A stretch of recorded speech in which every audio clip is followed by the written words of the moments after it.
Aston Martin, maker of quintessentially British sports cars. It's no wonder this brand has become the go-to wheels of a certain secret agent.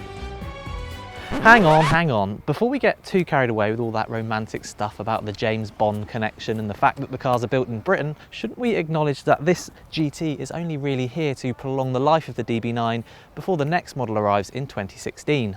As such, the new GT isn't really new at all, but based on a car that first went on sale a decade ago. Mind you, let's not pretend that this isn't still a seriously good looking car. Beautifully proportioned, subtly aggressive, and in GT trim, enhanced by details like this black splitter matched by a rear diffuser, 20-inch alloy wheels, and redesigned lights front and rear. Admittedly, those are all fairly small changes, but Aston has done more here in the interior. For example, this dash panel is borrowed from the more expensive Vanquish, and it features these haptic controls which not only look better but are actually easier to use as well. However, there are still some faults. The iPod connectivity is not very good, and this sat-nav is just atrocious. Contrast this to the beautiful hand-stitched leather and excellent seats, and it's hard to believe they coexist in the same car. Now, at this point, I usually get to go and have some fun and go and drive it, but my cameraman's just reminded me I haven't told you anything about how much space there is in the DB9. So, not a great deal is the answer. There's a small door pocket, there's a small compartment there, there's a glove box that's small too, and while there are a couple of rear seats, they're not really designed for human beings as such. Follow me around, I'll just show you the boot quickly as well. Now the boot, noting on the way just how beautiful this paint finish is, a little flecks of silver in, it's just lovely. This is a decent space, there's room for, I'd say, probably 2 big weekend bags, so fulfilling its GT potential nicely. Now can I drive it?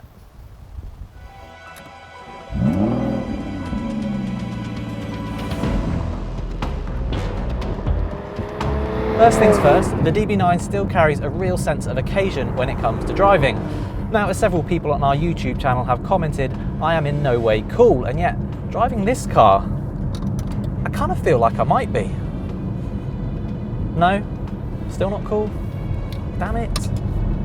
Let's stick to the facts then. This car's replacement will be available with an AMG V8, but for the time being, the Aston sticks with the long-serving 6-litre V12, uprated in the GT to give an extra 30 horsepower, taking the total to 540 horsepower.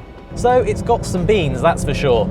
Although, actually, with 0 to 60 in 4.5 seconds and a 183 mph top speed, the DB9 GT isn't actually all that fast by modern standards. The Audi RS3 that Rebecca reviewed the other day, for example, is quicker from 0 to 60. Although, having said that, it doesn't sound like this. The GT features 3-stage adjustable damping. There's normal mode, which is pretty good, there's sport, which is firmer, and there's track, which makes all your fat bits wobble about. There's also a 6-speed Touchtronic 2 automatic gearbox, which is okay. It feels a bit dated now, to be honest, and when you pull these paddles, for example, it just doesn't respond as crisply as something like a Mercedes AMG GT. Remember though that this was never intended to be an out-and-out sports car, but rather a GT, the kind of car that you can drive from the north of Scotland to the south of France and still get out the other end feeling fresh. In that respect, the DB9 still fulfills its brief very well. A word too for this steering, which uses hydraulic assistance and has this most wonderful balance of weight, feel and speed. It's just lovely.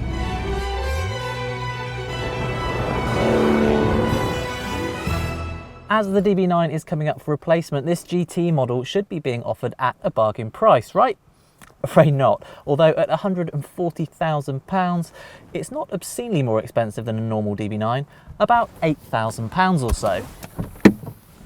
Running costs will of course be tremendous, by which we mean big, not good, and depreciation in particular is pretty hard going on DB9s when compared with their rivals from Italy. So this is the bit where I tell you to forget all that and buy the DB9 GT anyway, because it looks great, it sounds great, and it will make you feel like 007, which, let's face it, is great. However, in this instance, I think we're so close to seeing the DB9's replacement that you would be wise to wait for one of those instead. In the meantime, you can read reviews of all the latest cars on sale by clicking up here to go to the Telegraph Cars website, and of course, don't forget to click down here to subscribe to our YouTube channel.